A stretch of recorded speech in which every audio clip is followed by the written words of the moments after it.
And I would suggest to you that as we talk about this issue of marriage, we begin at the beginning.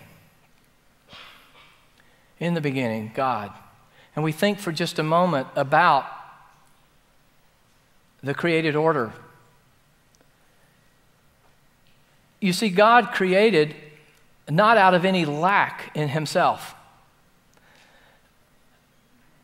Within this understanding we have of this mystery called the Trinity, there was union and communion and fellowship and intimacy.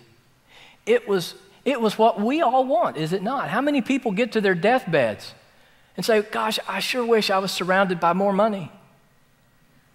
We don't want to die alone. We don't want to die alone. It's wired into us. And it's interesting that God created not out of some lack in himself, but he created out of the overflowing wonder of the glory that is who he is. Like the fountain overflowing, and God created out of his glory for his glory. It's from him and to him and for him are all things. But there is an implication to that thought, that if everything God created was for his glory, then everything that exists was intended by him to reflect his nature and his character. And the reason why, and I apologize, I am a lawyer and I've not been fully sanctified.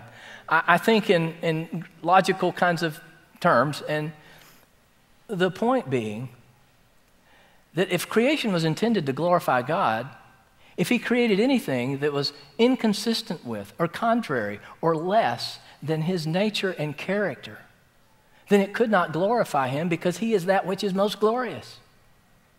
Anything short of God and who he is that he would create would diminish his glory.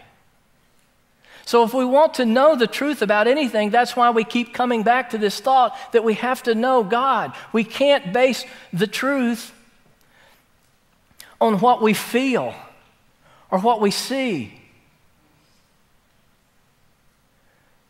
We have to look at him. We have to look at him, and we have to know him.